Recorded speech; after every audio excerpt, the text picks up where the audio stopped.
So welcome to the afternoon session. This is problem-based learning and numeracy demands and opportunities. I am Michelle Mayotte, an interdisciplinary instruction specialist from the Department of Education.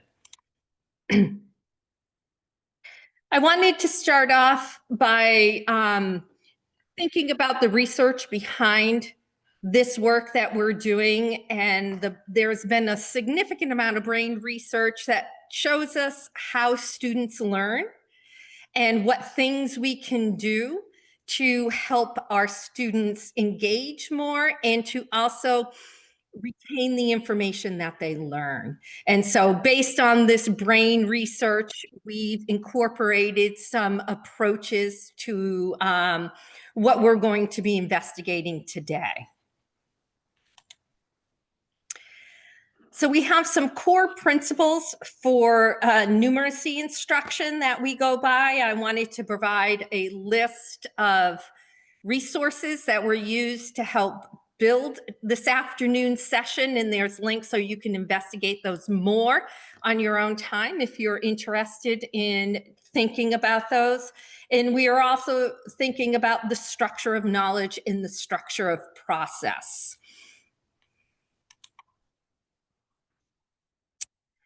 There's been a lot of research lately around mathematical mindset. And we see these two different classrooms with our thought bubbles, where students are sitting in the room and like, oh, math isn't my thing. I'm not going to be able to do this. Math is really hard. How come I can't do this as well as other people? And we're looking at the other side of the slide with the picture, and the kids' hands are raised and they're interacting and they're talking about working together to support each other to learn stuff. They're thinking of themselves as a mathematician.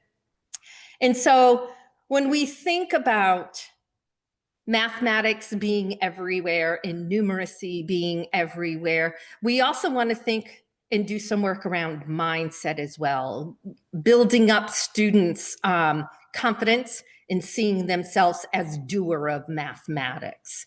And so again, this goes back to a lot of that brain research that has been done recently and sharing with us how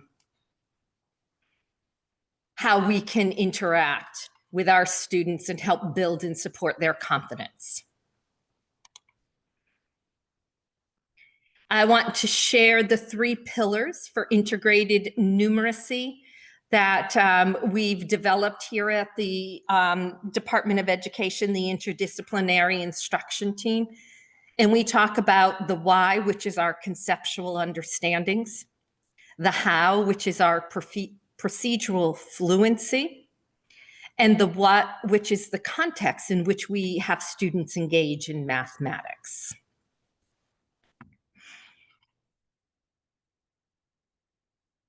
So this session for the afternoon, we're going to take a look at this guide that we've developed with support inside and outside of the Department of Education around identifying numeracy opportunities and demands. And this guide can help us look at our already existing lessons and units of study to see where there are some additional opportunities that we can support our students in engaging in numeracy and mathematics. And this guide is not just for the mathematics classroom.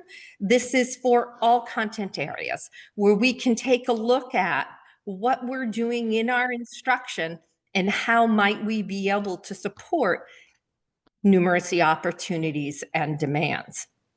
So we're going to take a look at each of these components through this guide of what this might look like and sound like. So the first step in the process is to identify your conceptual understandings. And this is the big ideas that the kids will be engaging in. And so my hope here is that we'll be able to develop an understanding of what concepts are and identify the relationships between concepts to form conceptual understandings that in turn support deeper learning. And so being able to recognize the concept and its characteristics and show relationships between concepts to create conceptual understandings. So for this first activity that we're going to be doing we're going to do some work around identifying concepts, from these concepts, creating conceptual understandings for our students. One of the things we also want to talk about is using inductive inquiry, where students learn by exploring and figuring out the ideas on their own. And so this puts a shift of that cognitive load onto our students, and it really grounds in the conceptual understandings, as opposed to saying, here's how you solve the problem, step 1, step 2, step 3. We want to provide opportunity for what we refer to as productive struggle, where the students work together to investigate and brainstorm possible solutions and pathways for solving that particular problem. So when we think about concepts, these are those big ideas that transfer across time, place, and situation. So easy ways to identify these is it's a noun or 1 or 2 words or a short phrase. So examples of concepts could be justice, patterns, story, system. Non-examples would be things like our classroom rules, graphing data, character traits, the grass. And so stepping back, thinking about concepts in these big buckets that can transfer across time, place, and situation. For example, concepts are used to help students organize their knowledge, make connections between disciplines, and transfer and apply their learning to new situations. And again, we're going back to that brain research, and we use concepts as file folders. We have this big concept, and things related to this concept are going to be stored in our brains in these file folders. So I might have a file folder where I'm storing information related to patterns in general, things about patterns. So when I think about patterns, it relates to sequences. A cycle can be considered a pattern. Symmetry has pattern to it. Rhythm has pattern to it. Repetition has a pattern to it. And then I can think about seasons, right? We have 4 seasons that we go through: winter, spring, summer, fall, and there are patterns within these seasons as well. So I can have this bigger category, and I'm going to talk about the repetition, the cycle, the sequence. All of those pieces that we think of as a pattern can be applied to this context of the seasons. I can take that same folder of patterns and relate it to music and look for repetition in cycles and sequences. And is there seasonal music that takes place? And so having this concept around patterns and all of those characteristics and components that we use to identify patterns can be transferred within and across content areas, contexts, situations. And so when we're thinking about building concepts and conceptual understandings, we're thinking about filling up those file folders for our students within their brains where they're storing this knowledge and information so that they can access this anytime they recognize there's a pattern in any context that it comes across. Questions, thoughts, wonderings about this information so far before we go any further? Feel free to unmute, drop in the chat, anything that you may have. So relationships between concepts, this is how we build for conceptual understanding. So an example for you is we're going to take these two concepts, systems and cycles. And we're going to talk about systems and cycles. So a statement I might be able to say for a conceptual understanding is weather systems are influenced by the cycle of the seasons. Or migration cycles of ducks illustrate a system for efficient aerodynamic travel. And these are things that I can have students investigate. Do you believe this? Do you have evidence for this? Do you think it's different? And so putting these concepts in a statement form goes back to that inquiry into action where you're asking students, what are your thoughts about that?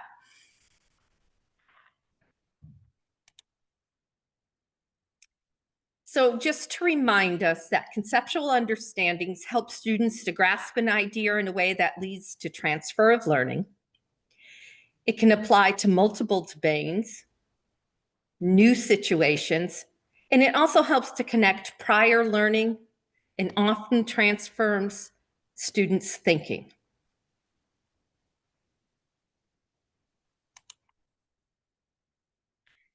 So then the question is, why concept-based instruction matters? Some of the benefits for building conceptual understandings is it promotes problem solving and creativity for our students. It promotes retention and long-term success. This is where the learning gets applied.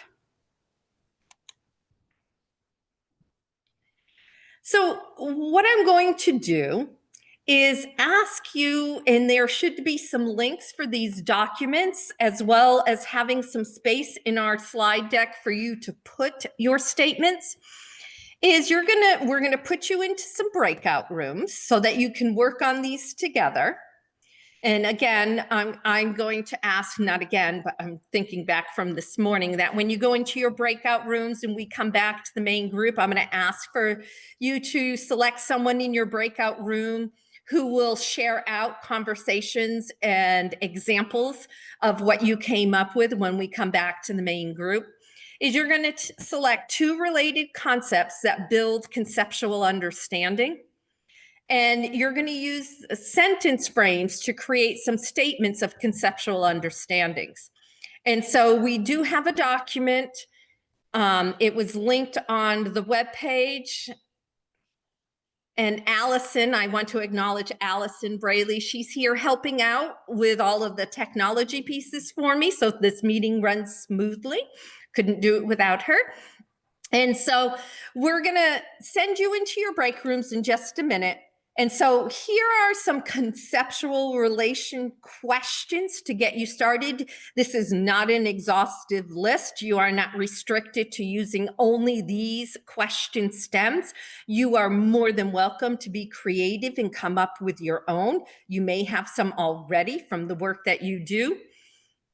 And then also there are a list of concepts in the document on the pages that fall after.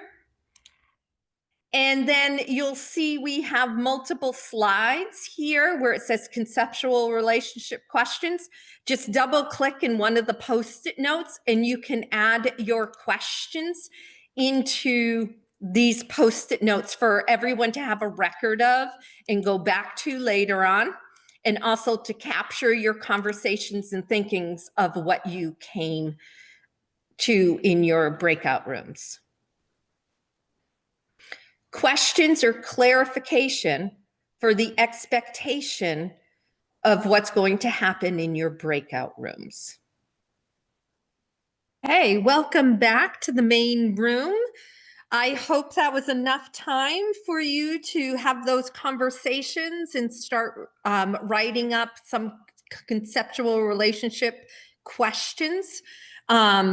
I noticed on the sticky notes, those have been being populated really well. And like I said, you'll have these to come back to later on because you'll have access to the slide deck. Is there a room that would like to share their conversations that happened in their breakout rooms as you were discussing building these conceptual relationships? I'm going to start at the top of the list of my breakout rooms. And can we hear from the breakout room for Union 93?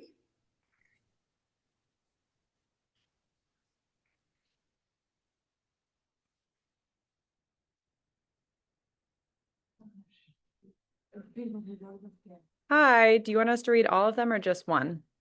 No, you can share one or two, maybe a little bit about the experience of working on developing these, that kind of thing. Working on developing. So our internet keeps lagging in and out, so I will try my best.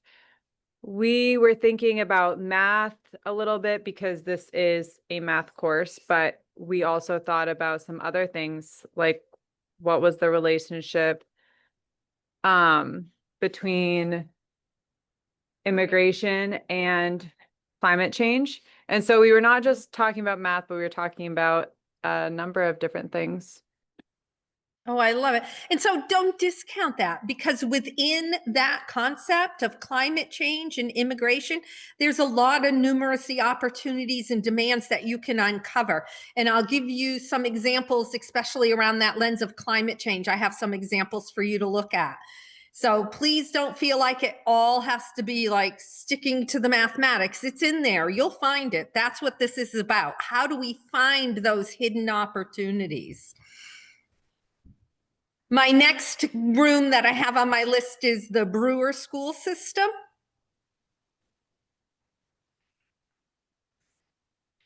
I'll go. I assume we're all math teachers. I guess I just assumed everybody here today was a math teacher, but one of the ones that I typed in was, what is the relationship between addition and multiplication? We came up with quite a few different ones, but Angie, do you want to talk about the statistics one that you came up with too, or?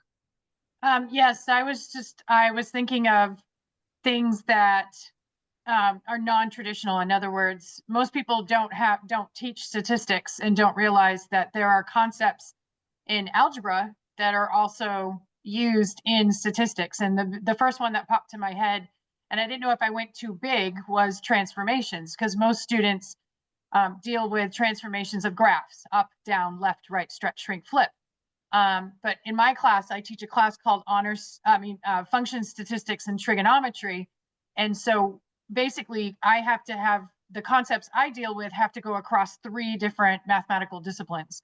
And so transformations is the big one in terms of what happens when you add something on a graph, what happens if you add something to a list of data.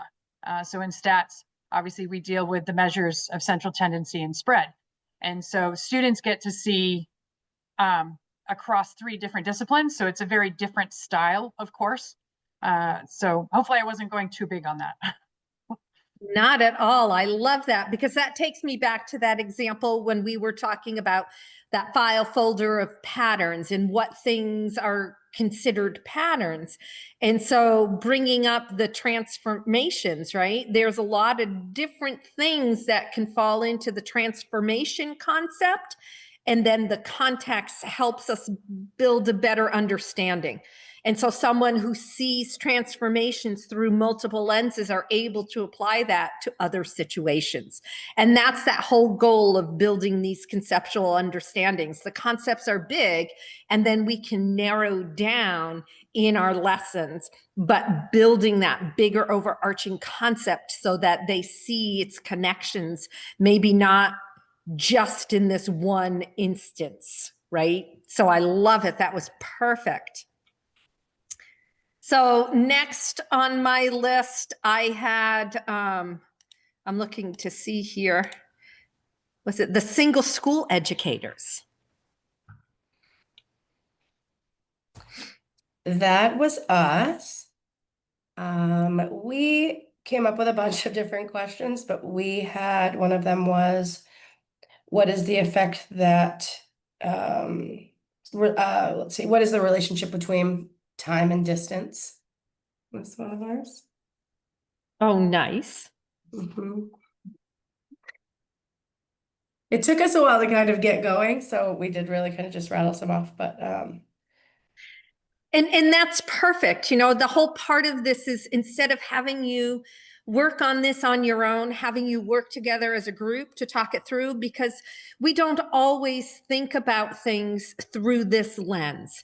And getting started to develop and build these conceptual relationships is new to some of us. And having that opportunity to have a thought partner to help you think about it and put things together is what we wanted to provide today. Because, you know, we should never work alone if we can't. You know, if we have the opportunity to work together, let's do it together, because it's much more engaging, as our students will say. Working in groups sometimes is more engaging than doing this on my own.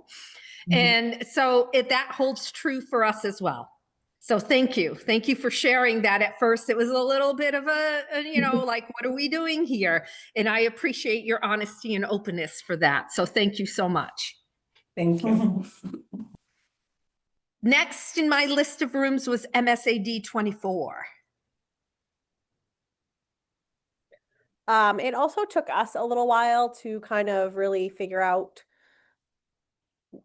what we wanted to talk about, type of deal. But we picked what is the relationship between patterns and number fluency. You need to understand that there's really, if you look at things, there's always a pattern of sorts when you're doing a lot of math. That's kind of how we went. Skip counting, your multiples of when you're multiplying, things like that. Oh, I love it. I watched a video the other night, and in there they were talking about using manipulatives to make square numbers, right? Using manipulatives to make triangle numbers, and seeing the patterns that are happening within building that. So you're very right. There is this big connection between patterns and numbers, and how can we use that to forward our thinking? Thank you. How about RSU 57?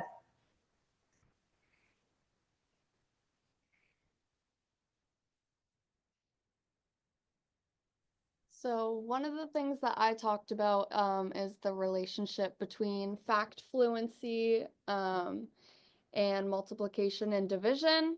The more automatic that those subtraction and addition facts are, the easier multiplying and dividing becomes. And I just recently taught volume to my 5th grade students. So looking at the relationship between area and volume, getting them to think from 2D into 3D spaces. Oh, I love it. I love it. Thank you. And our final group was RSU 22. So it took us a little while to start going as well, but one of the ones we came up with was what is the relationship between decimals and fractions, because they are very related. So we figured that would be a good one to compare.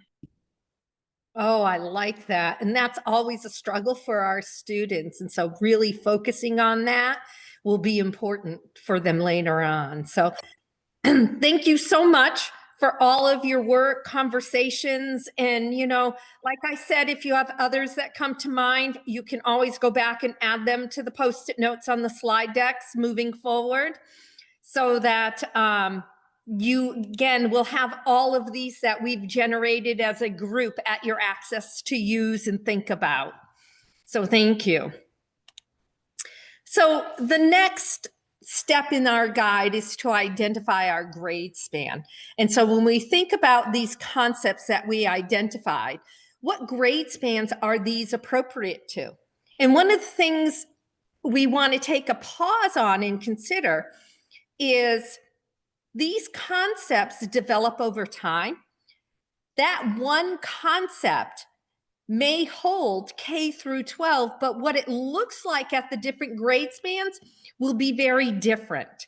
And so a concept may not necessarily be stuck to one particular grade span. It may apply to multiple grade span. And think about that continuum of learning that we have going on, right? That progression of understanding that develops across those grade spans. When we consider that and identify that in our planning, we can see if I have a student who isn't quite there yet, what is the understanding that comes before that level I'm looking for now, and I might have to do some support work at the earlier concept development than where we are currently to get them up to where we want them to be. And if there is a student who already has that concept, where is it going to, and can I stretch their thinking with maybe a additional questions for them, or changing the problem just a little bit to get further deeper into their understanding. And so that can help us scaffold the learning for all of our students, so that when we think about task development, what might this look like with this understanding of the progression of learning of the concept across those grade spans. And so we're thinking about how can we use that knowledge to differentiate for student learning and engagement. And so when we think about identifying the grade span, it's not necessarily just one grade I'm looking at. It could be multiple grades. Having that knowledge is really helpful for planning purposes for our instruction. Questions about that?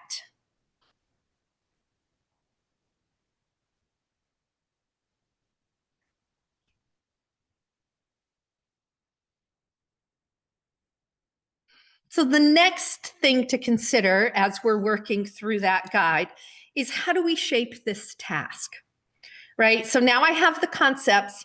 So how can I use that inductive inquiry that we talked about to support student learning? Not just feeding, here's the directions on how to solve the problem, but what type of task can I engage students in that sparks their curiosity, where they start investigating and looking for that relationship of those concepts that we're focusing on? Is there an entry point for all learners? So think about the low floor, high ceiling. This is where that progression of understanding in the concepts really helps us with the shaping of the task, so that I may have the task start a little bit below that target goal of my concept understanding for this lesson, so I know all students have entry into the task. And then I can have some additional things to ponder to stretch those who can go beyond. So that helps us with the differentiation and the scaffolding for student learning. And then, what instructional strategies might I consider to support student engagement?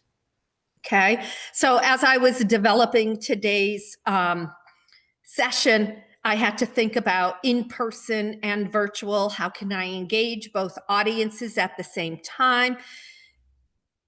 It seemed more engaging and productive to have interactive slides rather than having you constantly typing in the chat box your responses to my prompts, right? And so trying to think about what activities might I have my students do around this task to engage them in the learning that we're doing. Having you practice building those conceptual understandings, questions, is better than just here's a list of them for you to use. And so thinking about shaping your task, knowing the low floor, high ceiling, thinking about scaffolding, differentiation, and engagement is really important when we look at the tasks that we're going to have our students engage with. Questions, comments about shaping the task?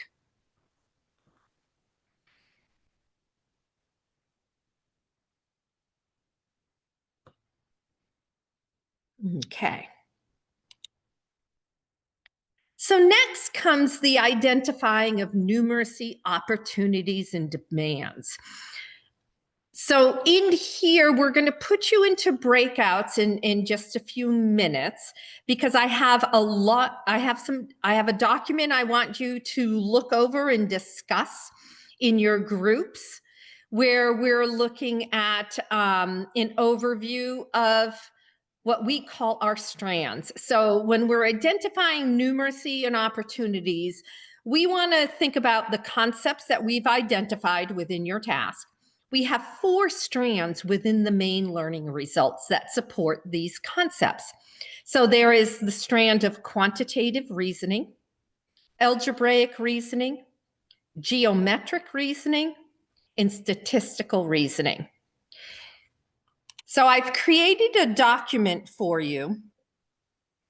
And also the numeracy demand, sorry, jumping ahead on myself here, is where when we think about, so when I think about the opportunities, I'm looking in these big buckets around the quantitative reasoning, algebraic reasoning, geometric reasoning, and statistical reasoning. When I'm looking at the numeracy demands, this is where I'm looking at the standards within the Maine learning results and which of the performance expectations these standards support. And also we have guiding principles and mathematical practices within the Maine learning results to support these concepts.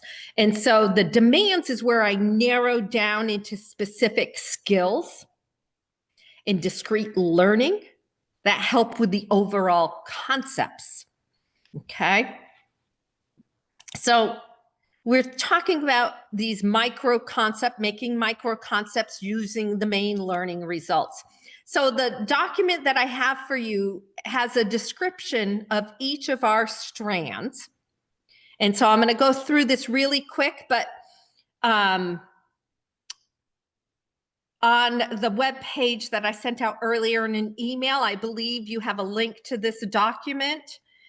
This is the descriptions of the Maine learning results, and we'll drop a link to that in the chat before we put you in your breakout room so that you have access to it.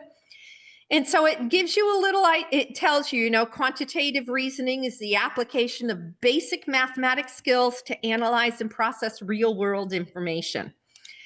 The next pages tell you this is what it looks like for kids in grade 5 with those big concepts that they're working on. Grades 6, 8, and also the high school. And then the next one gives you the information about algebraic reasoning. And then the big concepts again through that grade span level. And so this document contains all of this information for our 4 strands. So we're going to put you back into your breakout rooms so that you can take a look at this document. You can divide and conquer, take a look at it, share out in your rooms. This is a different way instead of just going to our standards and looking up this standard and these performance indicators. This gives you an idea of what kids are going to be able to do. This information comes from the narrative within our document for the Maine learning results that many of us go past and go straight to the standards. And so this is an opportunity to think about those concepts. Any questions about the expectation for what you're doing in your breakout rooms this time? We have everyone back. I am thankful for the individual who jumped out of their breakout room to ask some clarifying questions so that I could send a message to all of the rooms that we're just kind of looking over these documents for things that kind of surprise us, jump out at us. What connections can we make with some of those concept questions that we may have made earlier? I gave a lot of information at once before I sent you in a breakout room. And so I am thankful that someone jumped out and said, so tell me again what it is I should be thinking about here. So we all appreciate that. So I want to start with the quantitative reasoning. Is there someone from a breakout room that would like to share some of the conversations? Were there things in here when you think about that K-12 progression and big concepts that may have surprised you, or like, oh yeah, I figured that was going to be part of this? Any thoughts about quantitative reasoning overall for what students are focusing on? We just had that it really kind of is the basics. It's where you start. You have to have number sense. And so where the concept seemed pretty big, you needed to start there. So really all of it applies and just continues. Nice. And Other off of that, like you said, if you don't have the basics, then you can't continue and move forward. And we talked a lot about fact fluency for us because we are, we were talking about K-8 span. And, we have 8th graders that don't know their addition facts. Well, if they don't know their addition facts, then they're going to have a harder time with their multiplication facts. And then it's going to just keep snowballing. And then math is not going to be something that they enjoy to do. Nice. And so seeing that progression of how this understanding from an earlier grade builds to the next is really nice to have in your peripheral, shall we say, your rear view mirror or whatever you want to call it, as we're going forward in planning. Other thoughts around quantitative reasoning? Yeah, I'll build on what Tori and Alexis for SU 93. Certainly we were not surprised by what was in the slides for the grades, but again, the facts fluency and the basic understanding of the concepts of, this number represents, 2 represents 2 objects. You've physically got 2, and then you're going to add on 3. And if you can't understand that and then translate that symbol into the answer of being 5 immediately without counting on your fingers or without needing objects or cubes to build on, this is going to be a problem.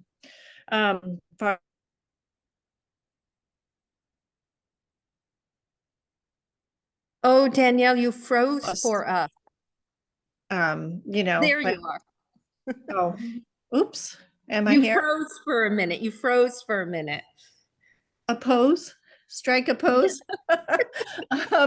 No. Oh, no. Cups of water, this physical, like I can see it, I can measure it. It's not some kind of 1.2 that kids are like, I don't know, or 1/2, 1 to 2. That gets kind of out there in space.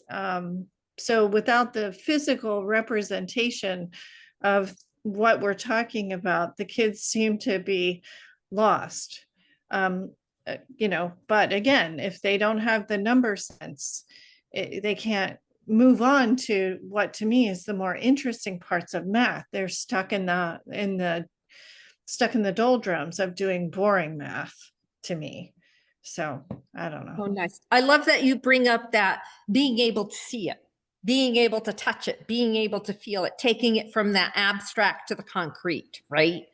And that is really how we get students engaging. How about algebraic reasoning? Anything interesting in algebraic reasoning? Or, yeah, I kind of figured that. I think a lot of times I teach 2nd grade, so they see an equal sign and they just see like, what is the sum or the difference of a problem, where it's not really that, it's just the balancing of the two sides. And I think that is something that we're trying to kind of broaden them, so you have 5 + 5 = 3 + 7. I think that out of the box thinking for them is hard for little kids to do that. Because so often we first are introduced to the equal sign as the answer is. Yes. Right. And so how can we support them understanding it's really like a balance? What's on one side is the same as what's on the other side, even though it may look different, it's still the same. Nice. I had, excuse me. No, go ahead, Ann, go ahead. Oh, okay, excuse me, sorry. So I'm joining this group late, but I had students last year, 2 middle school students learning about the stock market, and we didn't officially play the stock market game, but certainly they were looking at graphs and reports and interpreting tables and with growth and that sort of information. And so I think that they were practicing algebraic reasoning quite often. I love it. Other thoughts around what we saw in here for those big ideas that the students are focusing on at the different grade levels for algebraic reasoning?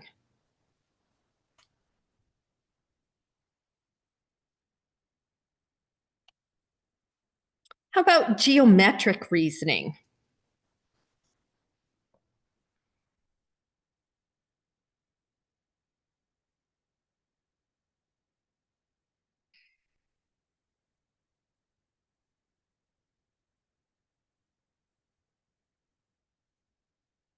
Anything in here that you were kind of like, it's a little bit different than what I thought, or we're right on with what's going on here? I would also say, let's see, with elementary levels, I've had students looking at data, and so the understanding the coordinate system, I believe they had to look at reports and graphs, and so understanding those relationships and creating graphs, if I'm correct there. Nice. Anyone else want to share any thoughts around geometric reasoning?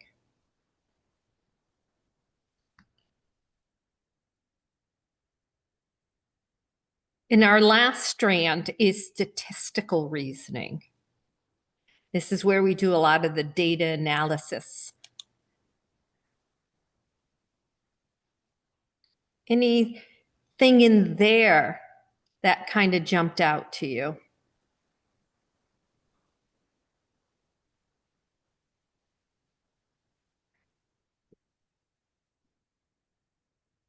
Were we surprised to see that time and money falls under statistical reasoning at the elementary level, at the K-5 level?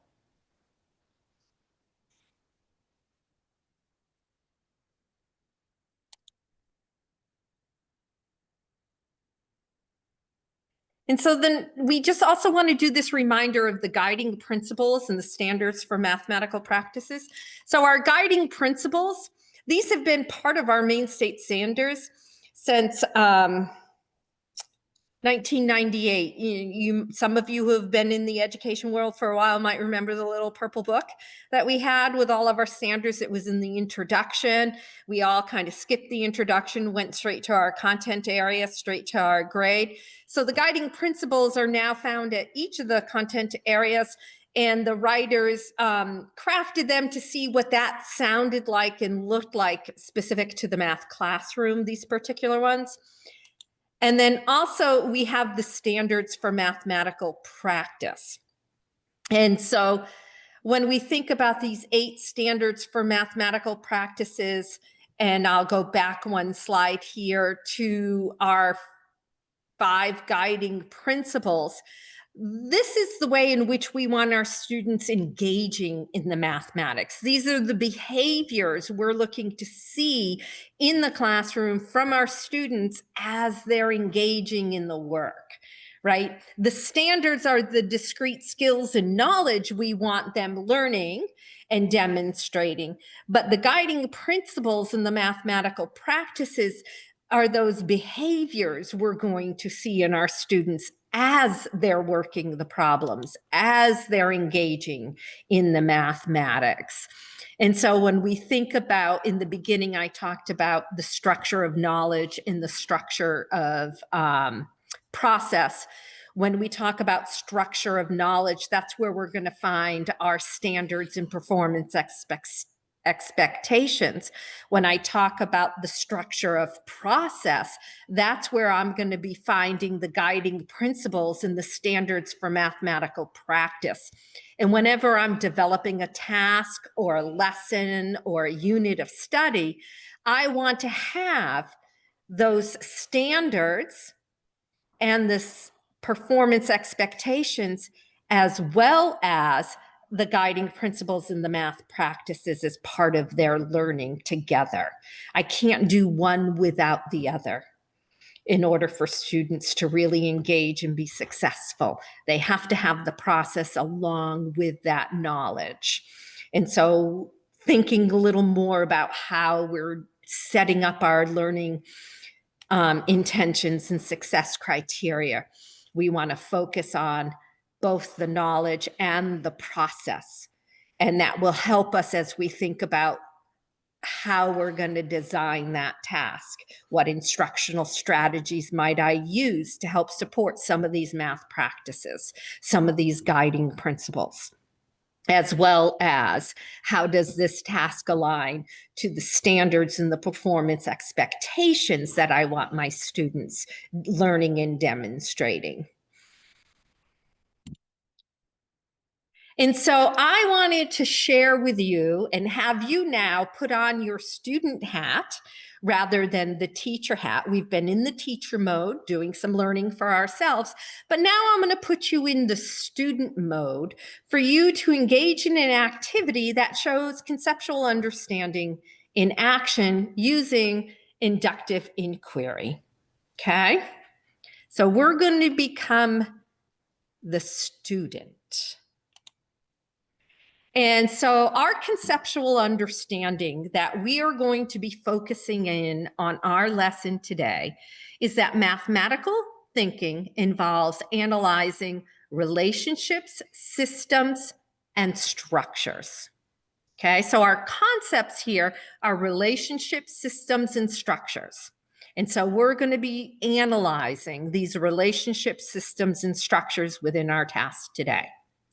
Our success criteria for the knowledge component is that I can calculate the area and perimeter for a variety of rectangles. My success criteria, which is focusing on those processes, which is your guiding principles and your mathematical practices, I can look for and make use of the structure of the given mathematical relationship to make connections between the different representations. And I can construct viable arguments and critique the reasoning of others based on the given mathematical relationship and connections that are made. Okay? So what I'm going to have you do, there's a link down below for you to click. You're going to join a classroom. This is through, it was Desmos, and now it's part of Amplify. And so you can join without signing in, without creating an account. And I'm going to have you join the classroom and do this activity. And we're going to put you in your breakout room so you can work on this together. You can problem solve and work on this together. Let me stop sharing my screen for just one moment. And oops, let me see here. I'm going to give you a preview. Let me switch screens.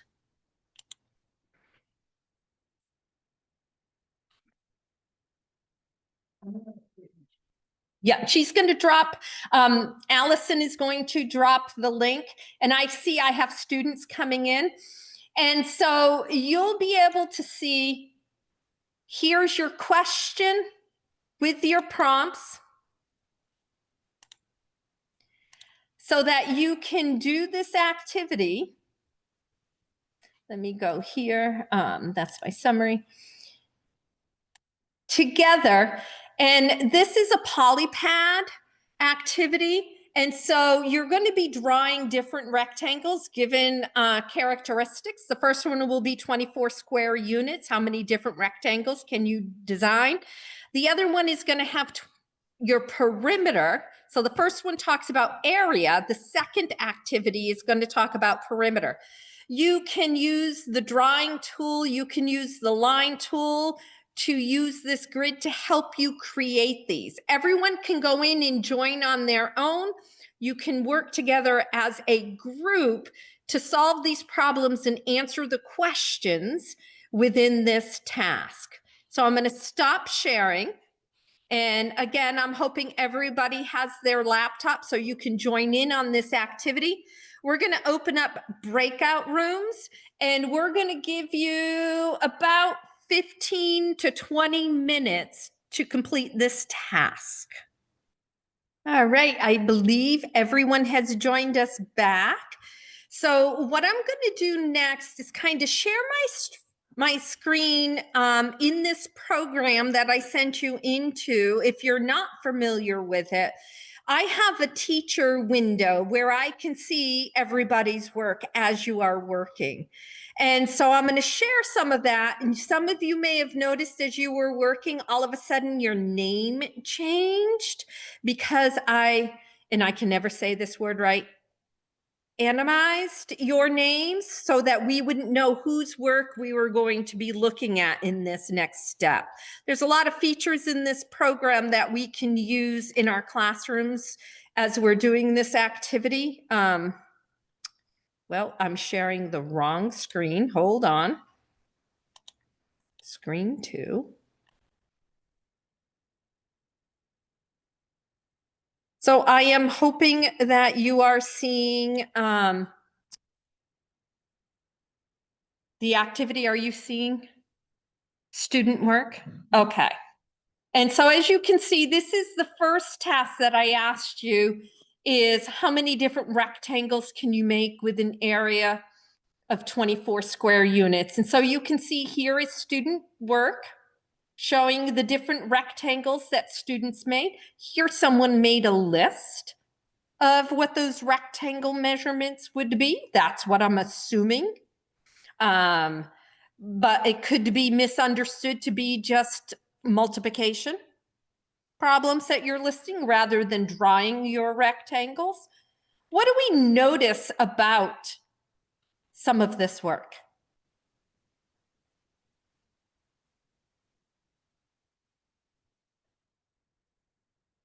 It's all different. It's all different, right? How was this when you were working in your groups figuring this out?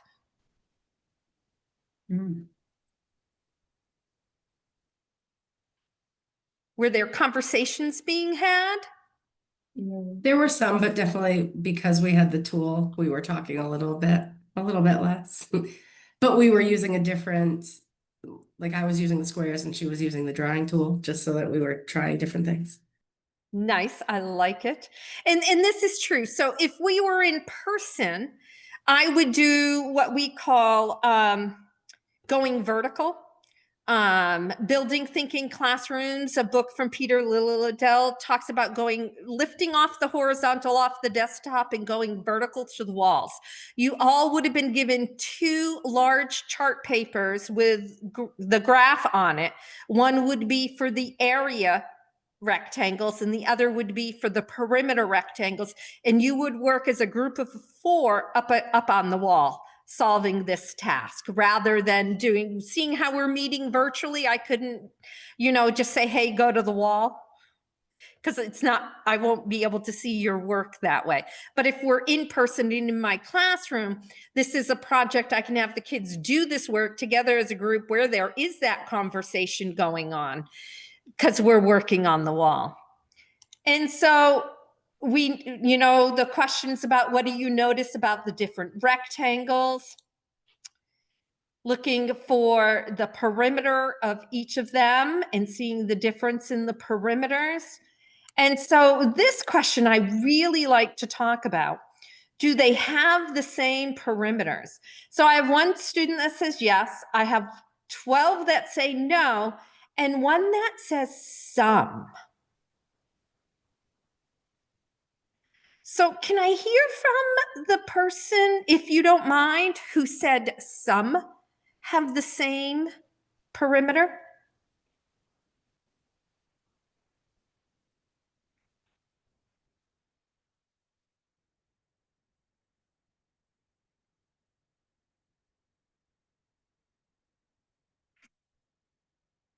Why do you think someone feels that some of these rectangles have the same perimeter?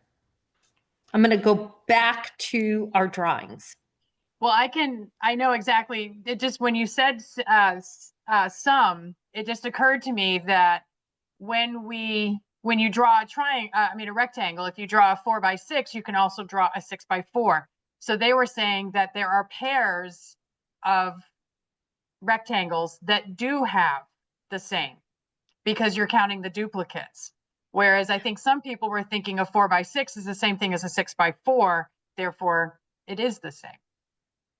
Oh, and are they the same? Is a 4x6 the same as a 6x4?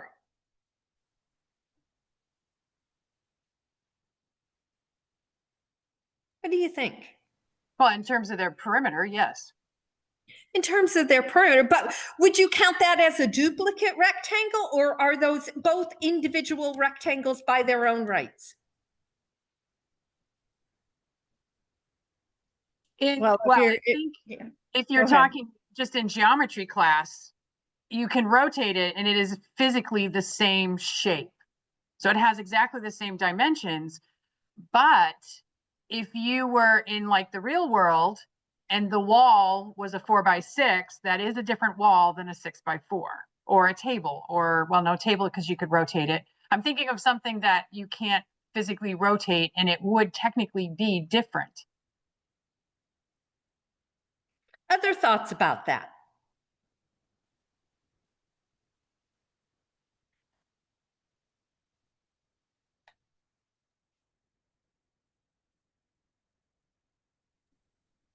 I would like to build on what Angela said. Therefore, you wouldn't have, like, if you were looking at the orientation, you would have 8 rectangles, not 4. So that would increase the number of rectangles that is possible with an area of 24. And so it's really important that we talk about that with our students, because as Angela pointed out, in the real world, it matters, those dimensions, right? So if I'm building a house and I'm putting in windows and it's a 6x4 or a 4x6, is it going to matter to me which one gets put in because of the way the window is designed and the way the window opens? Does that matter to me how I install that window and what size window I want to purchase? And so by rights, there are actually 8 different rectangles with an area of 24. And so this is something that we sometimes, oh no, they're just duplicates, right? And this one here, this student work clearly shows what I'm hearing people say, it's all factors of 24. If I know the factors of 24, I can get all of my rectangles. And so this is a conversation to have with our students about thinking about all possibilities and not discounting some as duplicates because the numbers are reversed, because sometimes that's really important. If I'm packing a box in the dimensions of the box, we don't say the length, width, and height are interchangeable for that box, because of the way the box opens, it's going to determine how I'm going to package that box and what can fit in that box. And so those conversations are really important and really help our students get a better understanding of this concept of area, right?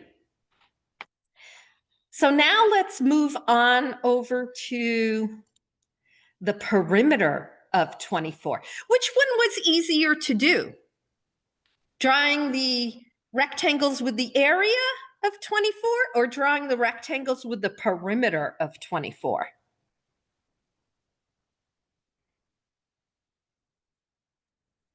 Area would have been easier because there's less of them.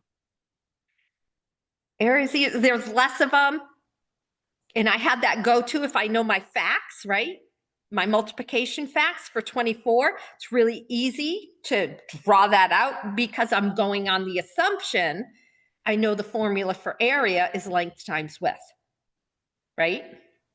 There's a lot of assumptions in there to do that. This is why we have a grid for students to work on, so they can count out the squares if they need to. if they don't have that formula memorized, if they don't have their factors of 24 memorized, there's that low floor, high ceiling point for our students, okay?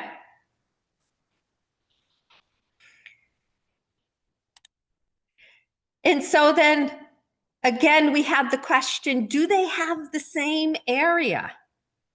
And again, we go back to this sum, because that conversation we just had, orientation matters here when I'm talking about rectangles in the real world. And so they're not just a duplicate I can discount. I need to include them all in my count. In seeing my perimeter of 24, did any of them have an area of 24?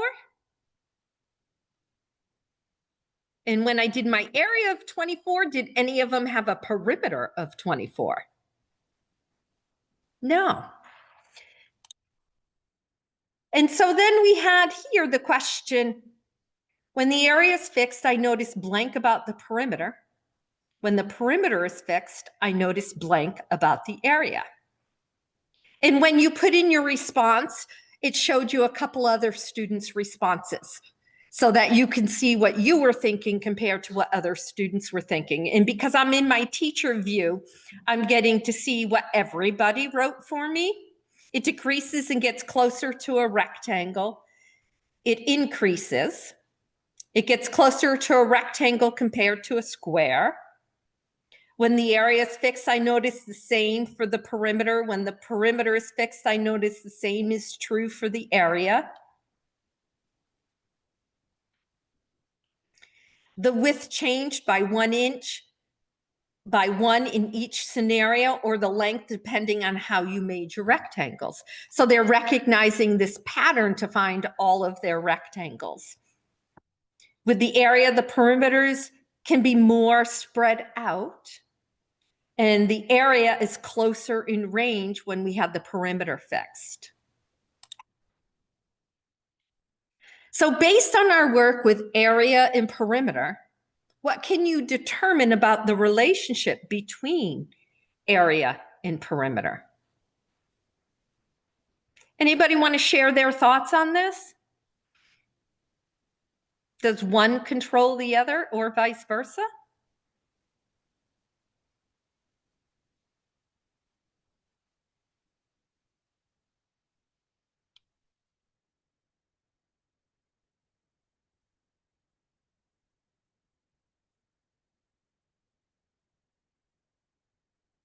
So area and perimeter are their own relationships.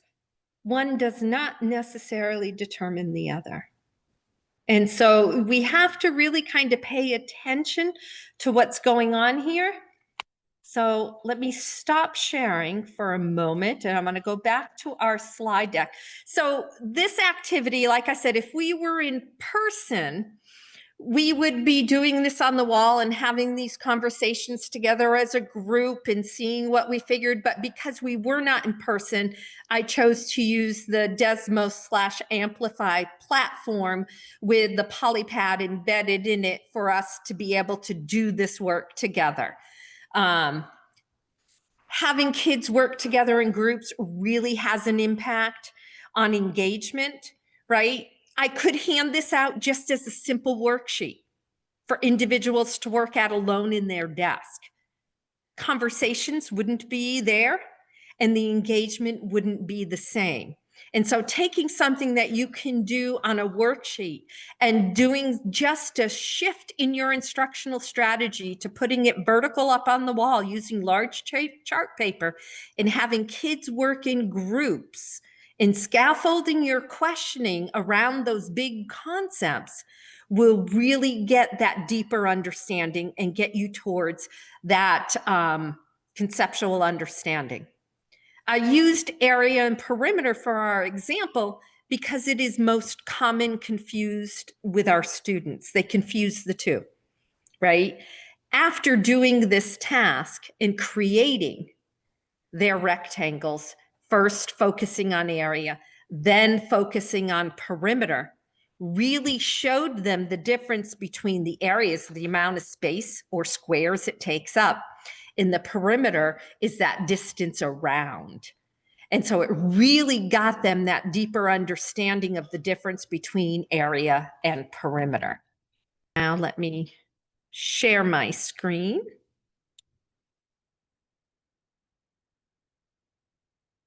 So you should be seeing our slide deck again. So now I want to take us back to the beginning of our task when I introduced this and said we were students. Did our task address the conceptual understanding of the focus for this activity? Mathematical thinking involves analyzing relationships, systems, and structures. What do you think?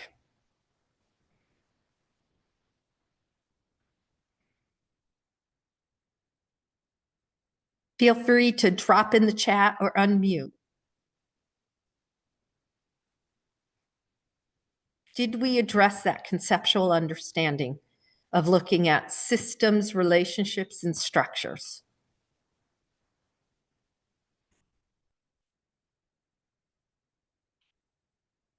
I'm seeing yes, true.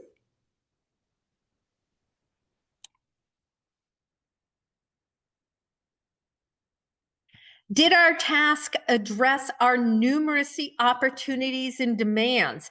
And so the one that I'm missing in here is that I'm able to calculate area and perimeter of a variety of rectangles, as well as I can look for and make use of the structure of the given mathematical relationship to make connections between the different representations.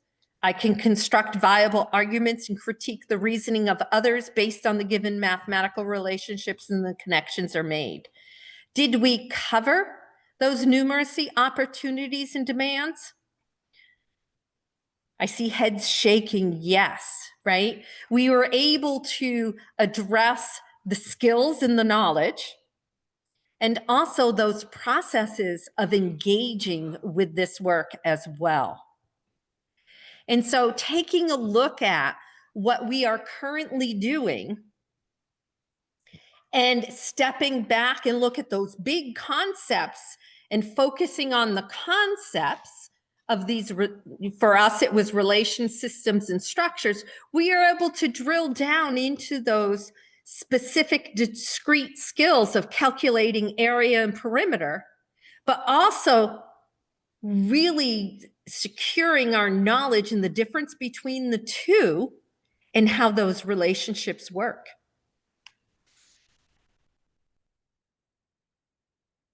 So I shared this in our morning session as well, and we're not saying one approach is better than the other. As you can see, this task we just did was very discrete skills that we were focusing on through a conceptual lens.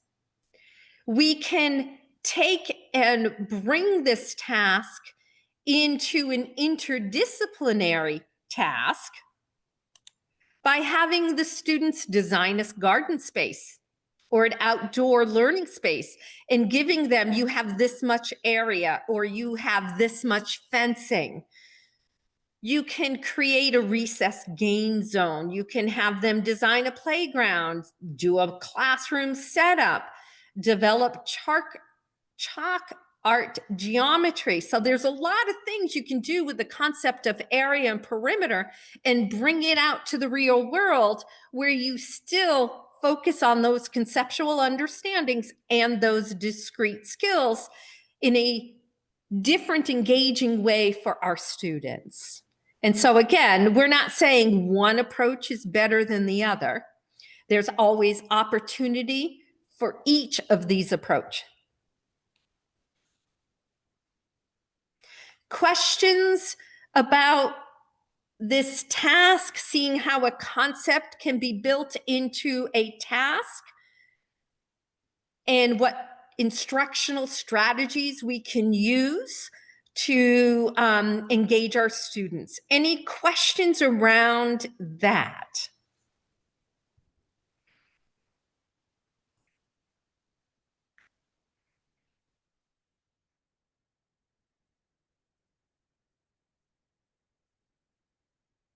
So I'm going to give you some examples, some documents. We're going to drop links to all of these documents. There's quite a few of them. I'm going to try and be clearer on my instructions than I was this previous time putting you into breakout rooms to overlook documents, where we've identified a variety of numeracy opportunities and demands at K-5, 6-8, and high school level. So in your groups, we're gonna just, oh, I love it. Not a question, just a nice opportunity to invite an architect or landscape designer to school. Absolutely, Anne. This is perfect opportunities for doing that. Pardon? It's 2:57. Oh, I forgot we get done at 3. I am so sorry. So we're not going to put you in breakout rooms, but we will drop these documents into the chat box. Thank you, Allison, for the time check, because I totally just kept going off here. These documents are focused on climate change, fast fashion, food waste, plastic pollution, and water quality. And so when you have some time available, make sure to kind of take a look at these and see what's in there in the prompts. And again, you have these slides. So what opportunities and demands did you expect? Which ones surprised you? And then the final piece that I was hoping we could do, but this is something in your groups at school you can work on. Oh, the link comes in with a login requirement. All right, we'll see what we can do about that. Let's do this. I will put them all on the Okay, Allison is problem solving for us on how to get those documents to you. And there's some of these I think are up on the website, is to then think about your current lessons and units of studies and go through, look at the concepts, which strands, which guiding principles, and which standards do you have? And you don't have to do them all, just take 1 or 2. Right? Take 2 concepts, 2 to 3 numeracy opportunities and demands, and see what you can come up with. And so just take some time to see where you can find opportunities and demands for numeracy within your work. And again, thank you so much. It's 3 o'clock. Please feel free to reach out to us.